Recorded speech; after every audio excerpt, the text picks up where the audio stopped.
Hello everyone, welcome to my channel Economics by Dipankar. So in today's video, we are going to discuss the question paper which was asked in 2022 CUET entrance examination. तो आज के इस video में हम लोग सिर्फ question paper discuss करेंगे। Will see कि किस तरीके से क्वेश्चंस पूछे गए थे, कहाँ कहाँ से किस किस टॉपिक से कहे गए थे। हम लोग जो है अभी इसके सॉल्यूशन को डिस्कस नहीं करेंगे because we are still waiting for the official final answer की। तो एक बार फाइनल आंसर की आ जाता है उसके बाद फिर हम लोग इसको डिटेल में सॉल्व करने की कोशिश करेंगे।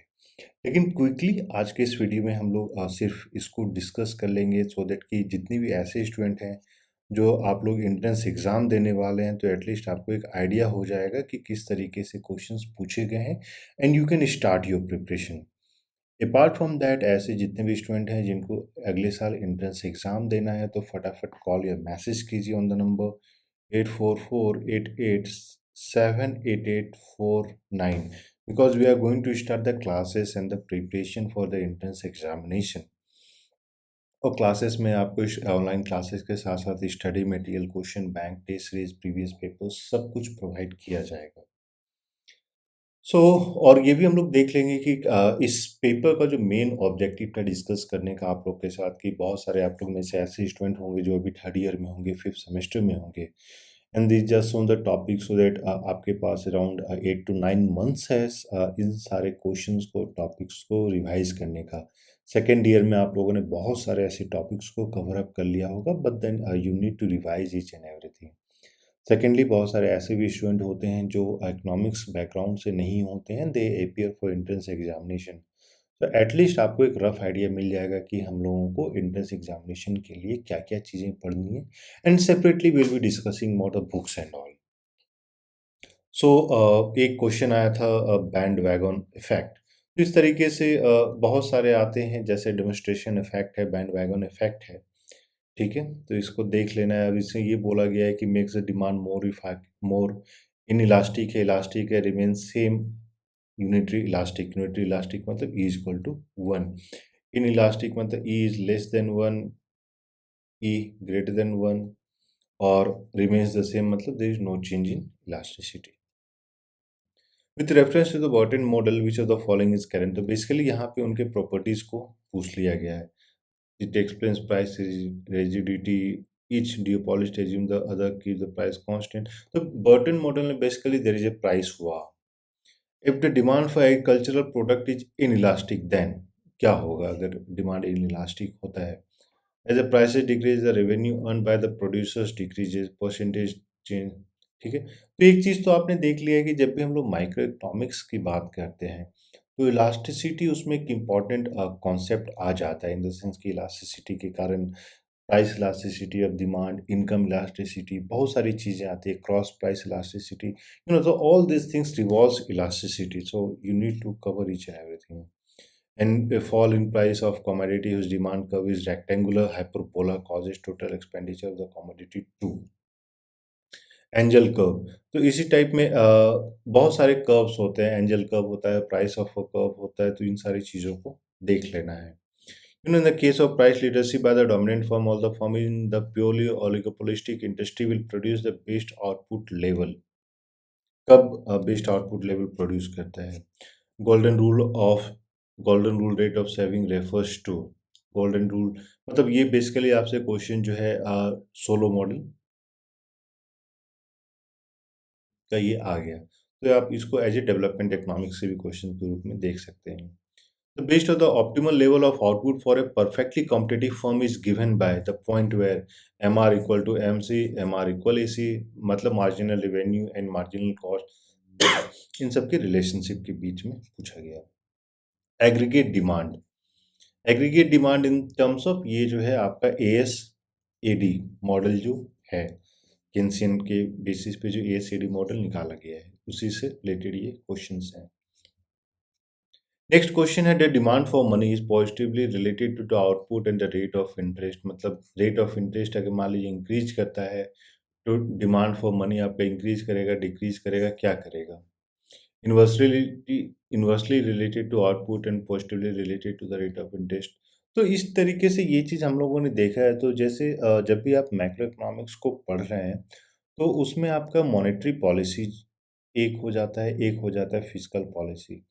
तो you need to understand that how changes in fiscal policy lead to increase और decrease in demand for various things. The user cost of capital, एक क्वेश्चन आ गया था, alpha equal to 3/4, beta equal to 1/4, product return to scale constant. तो basically constant उस समय होता है जब alpha plus beta equal to 1 हो जाएगा। तो आपको 3/4 प्लस 1/4 करना है, देखना 1 आएगा तो कांस्टेंट हो जाएगा।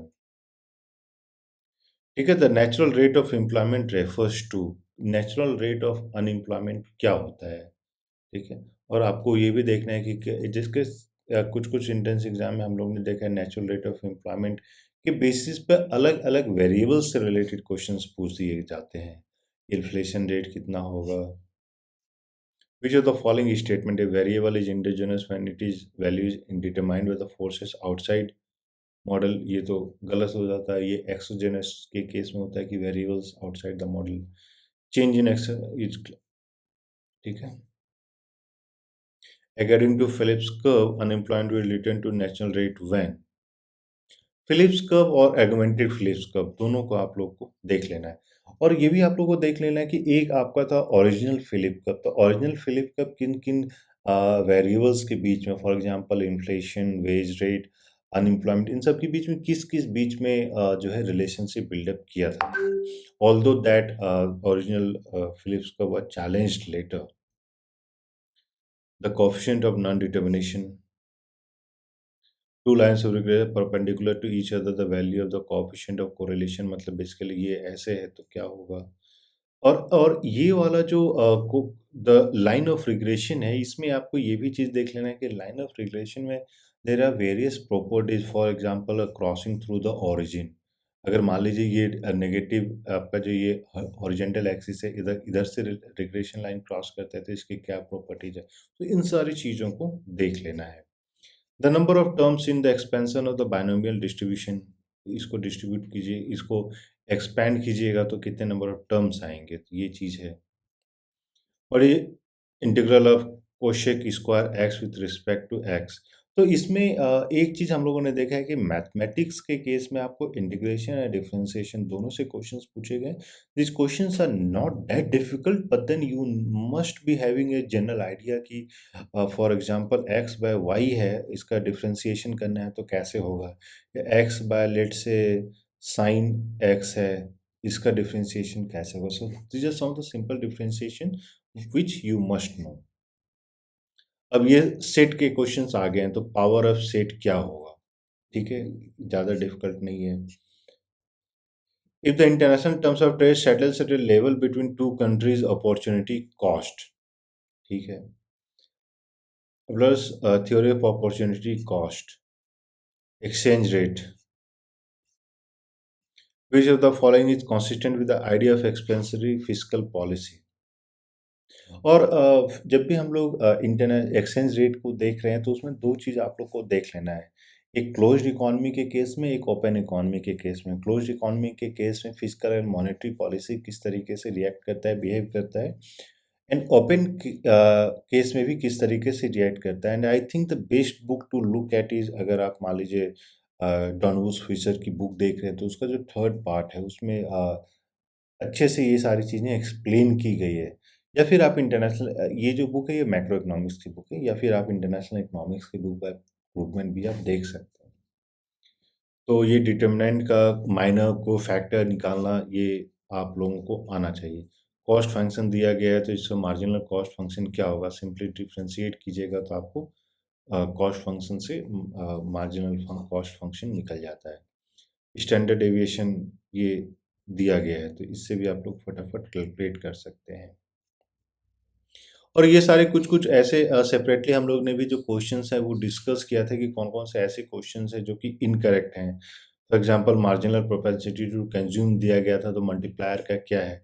तो इसमें अलग-अलग सेक्शन हैं जहाँ पे आपको मल्टीप्लायर का वैल्यू निकालने के लिए दिया जा सकता है। तो उस तरीके से भी आप सारी चीज़ों को देख सकते हैं। किसान क्रेडिट कार्ड कब स्टार्ट किया गया था? तो बेसिकली आप बोल सकते हैं स्कीम्स के रूप में भी आप देख सकते हैं। If the regression coefficient value is greater than 1, the value of the second regression coefficient must be. Again relationship के रूप में क्वेश्चन पूछा गया है। ये टैरिफ आ गया है।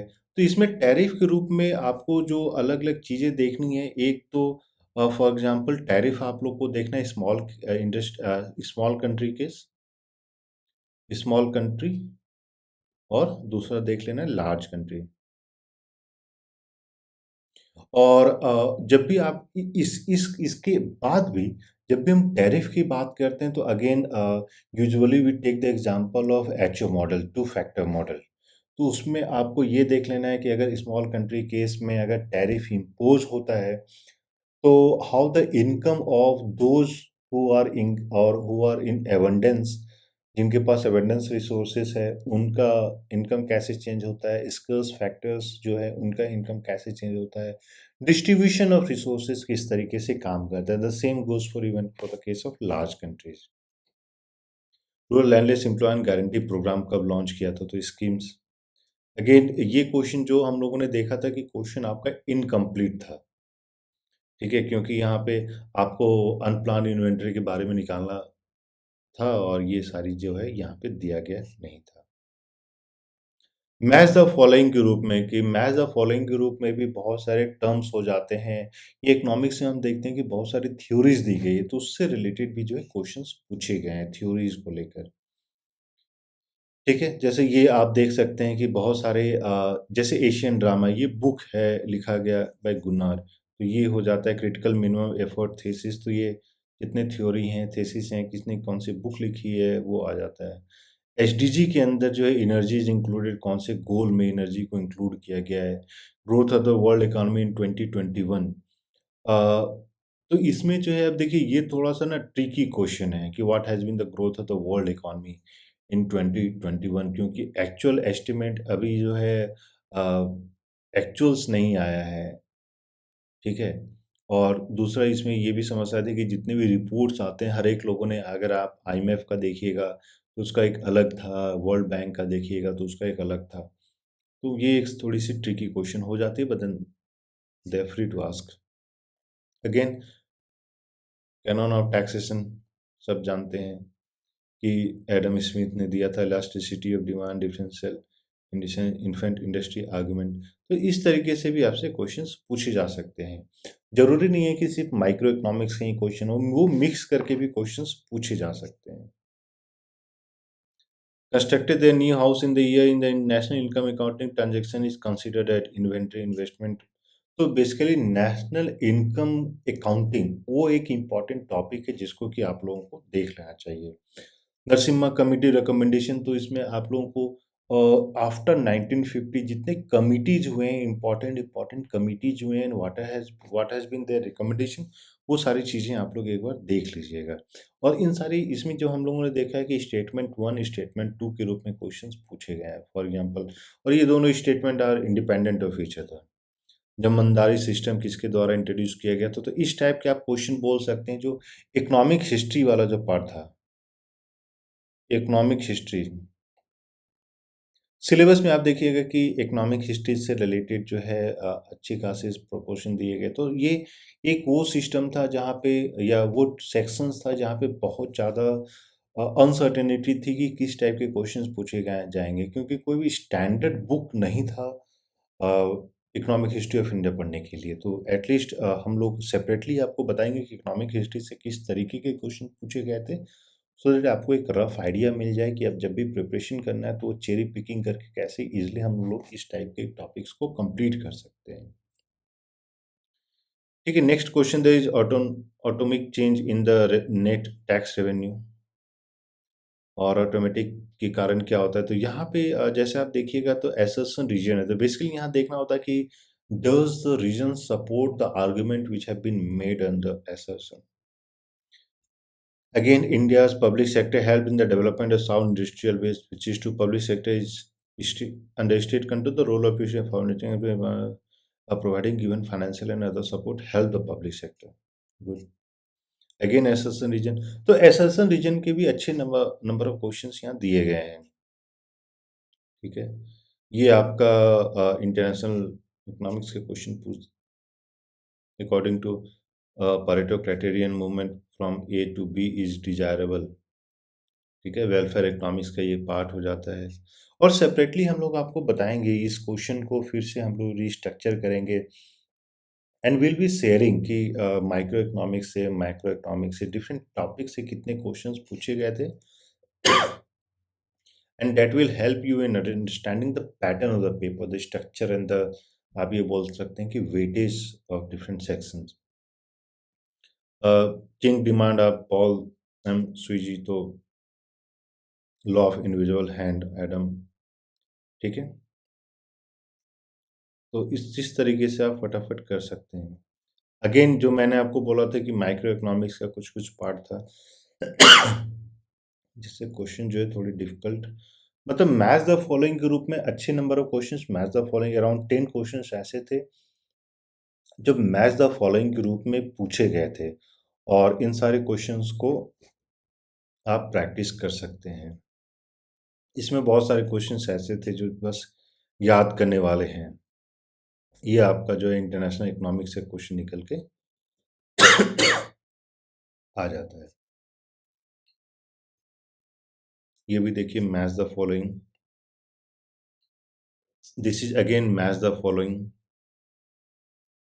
और ये चीज़ हम लोगों ने किया है इस बार, अगले सेशन के लिए जो पूरा हम लोग जो question bank structure the prepare कर रहे हैं, तो उसमें एक पूरा सेक्शन हम लोगों ने मैच द फॉलोइंग के रूप में ही रखा है, जहाँ पे पूरे क्वेश्चंस अराउंड 100 प्लस क्वेश्चंस होंगे सिर्फ मैच द फॉलोइंग के रूप में। सो इस टाइप के क्वेश्चंस अगर पूछे जाएंगे तो आप लोग को कोई भी डिफिकल्टी नहीं होनी चाहिए। ये आपके मैथमेटिक्स क्वांटिटेटिव, आप ये बोल सकते हैं मैथमेटिकल इकोनॉमिक्स का क्वेश्चन था। ठीक है, मोनोपोलिस्टिक कंपटीशन माइक्रो इकोनॉमिक्स हो जाता है। इस adverse supply structure margin productivity of labour, इस पे भी कुछ कुछ स्टूडेंट ऐसे थे जिनको कंफ्यूजन था इन टर्म्स ऑफ कि क्या ये क्वेश्चन के जो ऑफिशियल आंसर की दिए गए हैं वो करेक्ट है, इनकरेक्ट है। तो इसको हम लोग सेपरेटली एक बार जब ऑफिशियल फाइनल आंसर की आ जाएगा तो उसको हम लोग डिस्कस करेंगे।